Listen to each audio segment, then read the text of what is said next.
6 minutes after 7 o'clock in Trinidad and Tobago. It's Monday. It's the start of the second hour of our morning edition. So that means it's time for our business breakfast segment. And for those of you like myself who are organizationally challenged, who get very, very low marks for ability to organize anything, to delegate responsibility, you might be interested in this segment because there's a new book in town. It's geared towards leaders and basically anyone involved in the business of promotion and organization and involved in organizing their agency, their business place, whatever else it is. It's called Think PRIMARI. It's a total quality formula for genuine, headache-free organizational excellence. We're joined by the author, Azeem Mohammed. And as I said before, if you just check the phone book, you will see about 7 pages of Mohammed. So Azeem is not my family, so I'm not giving my family free promotion, by the way. In fact, he's joined us at very short notice, and he's been kind enough to come in to give us some idea on the book. Azeem, assalamu alaikum. Wa alaikum assalam. Good to have you here with us. Very much. Tell us about this book. First of all, we just saw it on the screen, Think PRIMARI. And the primary is spelled with an I at the end. Now, I'm assuming you could spell because you're dressed properly, have jacket and tie, which may not be saying a lot. But anyway, tell us why is it spelled with an I at the end? Sure. It's a formula that covers a lot of dimensions in organizational planning, in organizational management, in deploying programs. And the primary part of it deals with, well, probably an area that has most complaints now, which is implementation, it seems. Yes. In developing the formula, I found coincidentally that the steps toward proper implementation allowed this acronym. And I thought I would use it to make it as easy as possible. So I is the last step of the formula, and it stands for improvement. Okay, so let's break this all down. Sure. Because there are a lot of publications out there. Right. This one is available where? It's currently available at all outlets of Nigel Khan bookstores and RIK bookstores. Okay. As well as for Kindle. So. All right. Yeah. Okay. So again, because you always hear these days, you have this new book out for business people, for managers, and all of that sort of thing. What makes this any different? What makes this something that will stand out and be a useful tool for business managers, anyone looking to organize and structure their lives properly? Well, I think we need to start with identifying where we are and where we are in Trinidad and Tobago, I believe, in general, in the workplace.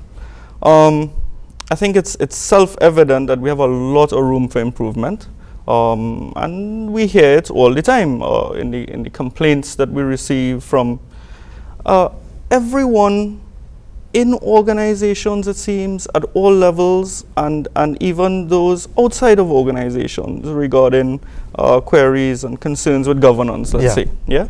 And I want to make the point that it's not just one group that seems to be affected. It's not just one group that might be stressed about it. I think it covers the whole spectrum. Yeah, we have a problem with implementation at all levels. I don't think it's just implementation. I think it involves stresses for not only employees, for example, not only consumers who receive shoddy service. And sometimes we tend to forget that managers who are in charge seem to be stressed out as well, because they're not getting the results that they're pursuing in the way that they would like it to be achieved. And I don't think, and I need to state up front that I don't think it's always as a result of bad intention. I think sometimes, despite the best efforts, we can't seem to connect the dots regarding some of the issues that we're facing. So help us to understand, how does this book help us to connect those dots? Sure. I think it takes a somewhat unique look at organizational management and putting programs in place compared to what exists out there.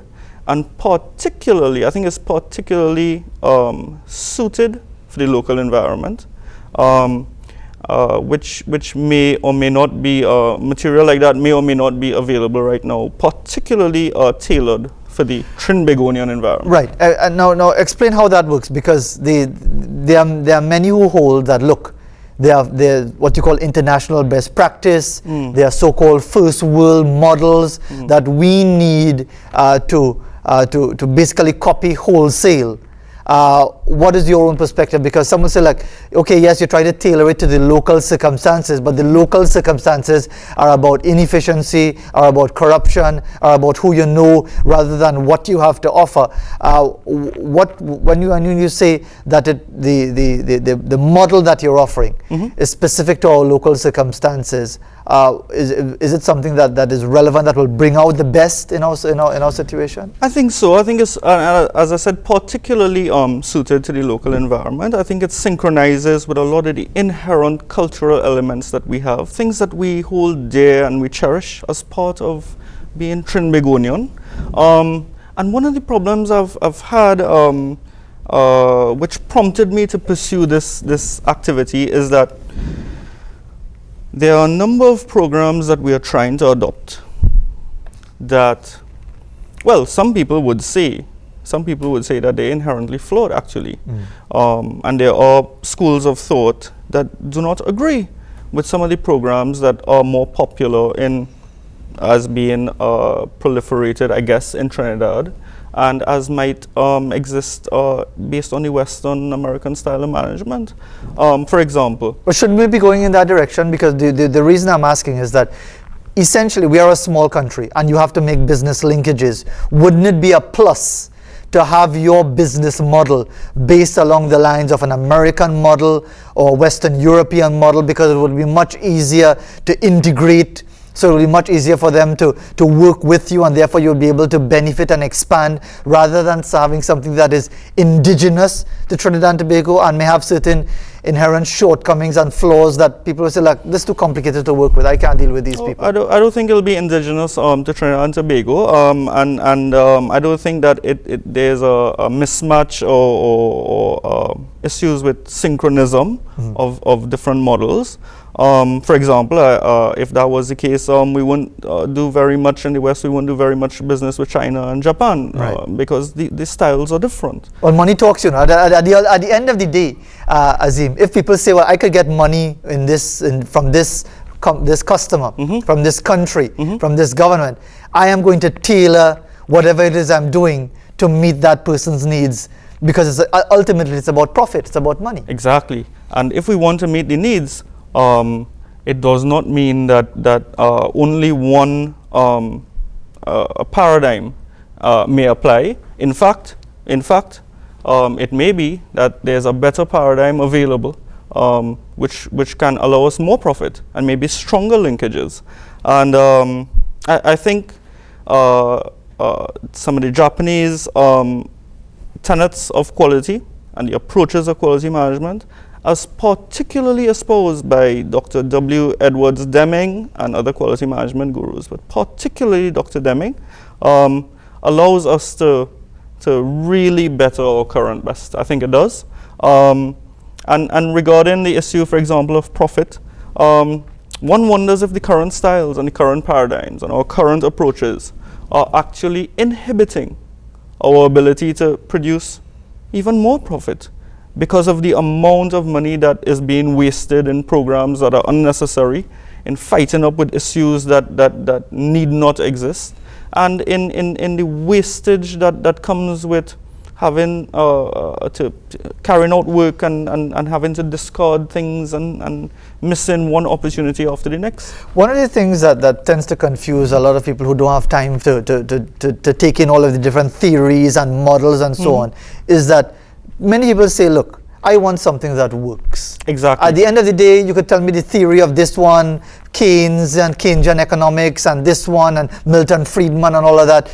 fine and dandy, but I want to know something that works for my business. Now, this book is almost 500 pages. Yes. But does this suggest that this is way too complicated? This is way too complex for somebody who is just simply running a business, want to run it efficiently to the benefit of their employees, themselves, the community that they service? Is this way too complicated? I don't think it's complicated at all. In fact, one of the reasons I decided to write the book was that I believe the existing material available was either too academic, as you suggested, which made it very, very impractical to apply in the workplace.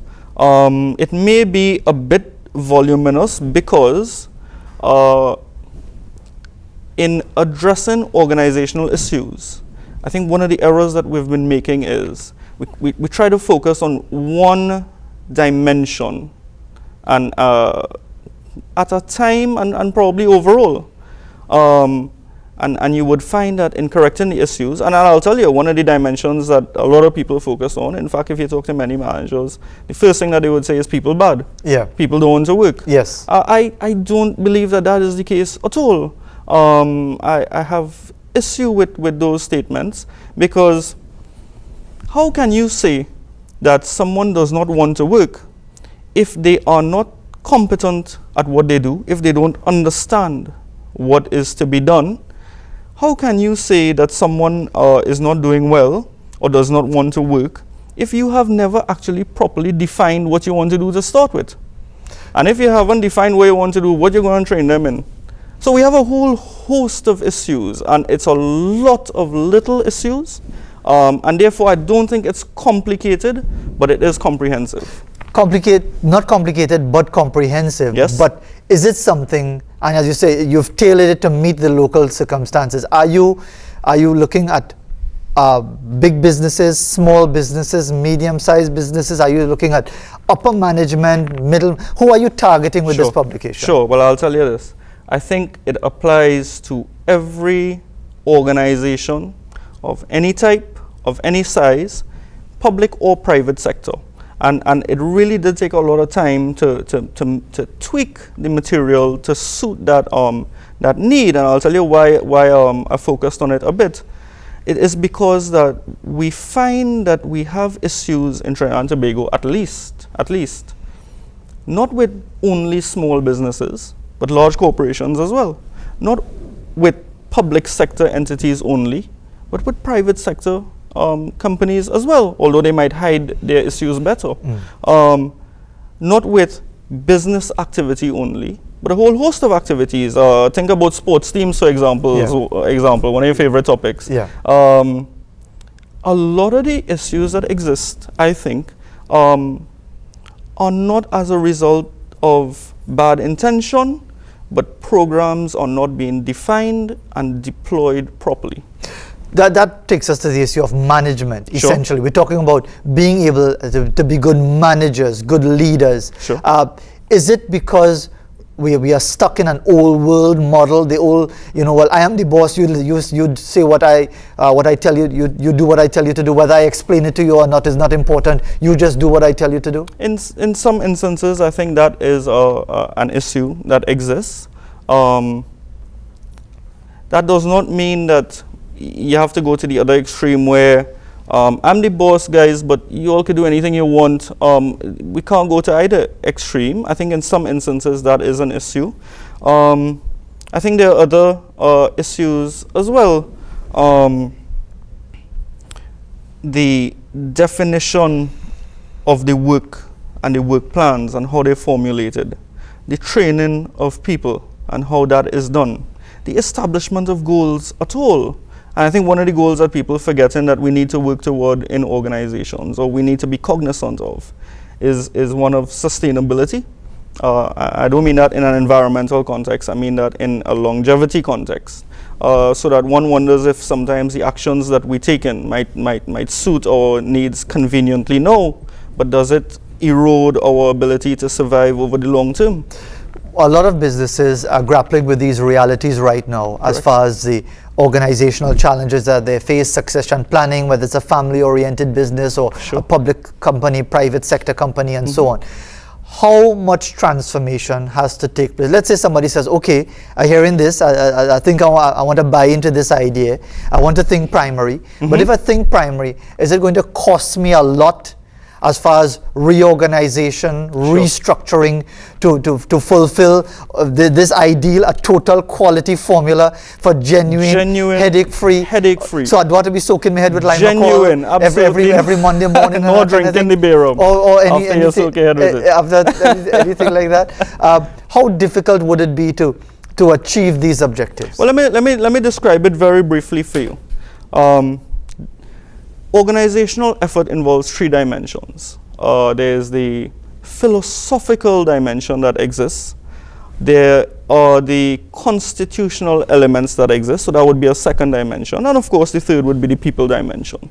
All 3 are required to be paid attention to really streamline efforts. And I think it's about time we achieve some way of getting results. And we are getting results, but we need to remove that headache that seems, and the fighting up that seems to be the only way to get it. So those 3 dimensions exist. Yeah. I am not sure that those 3 dimensions are being built properly. In fact, I believe they're not. For example, the philosophical dimension speaks to the constructs of the organization, and they involve terms that are commonly spoken to: mission, vision, principles. Yeah. I have added a 4th, which is purpose, which says, well, isn't that the same thing? Isn't the same thing as a mission and a vision? To well, actually, no, and which is why I had decided to use that term separately. Whereas the mission speaks to what we intend to do, and the sphere of concern that is circumscribed around our actions. I said that the purpose of the organization is why we're doing it at all. And interestingly enough, I even suggested that if you combine what you want to do, the plan that you have, with why you're doing it at all, the purpose behind your activity, if you combine that purpose and mission, I call that the organizational intention. I'll tell you something. Every action is based on intention. And if, as an employee or manager or any customer group in the organization, you find that your actions are not supporting your intentions behind your actions are not supporting the organizational intention, or is not in sync with it, pay particular attention. Something is wrong. But in order to practice that, well, you had to know what the philosophical constructs of the organization are. But is that known? And is that being proliferated through organizations in Trinidad? Sometimes I wonder if organizations remember why they exist. That's a good point. Yeah. And the time has run out on us, but let me just tell you that the book is Think Primary, a total quality formula for genuine. Headache-free. And you hold him to this, a genuine, headache-free organizational excellence. And it's available at which bookstores again? It's available at all outlets of Nigel Khan bookstores throughout Trinidad and Tobago, as well as RIK bookstores, again, throughout Trinidad and Tobago, as well as for Kindle. It's on Kindle as well. You know, everything is electronic these days. Azeem Mohammed, thanks very much. Thank you very much for coming in to tell us about this publication. There are lots of these things around organizational excellence, growing your business, developing your people, developing yourself, and so on.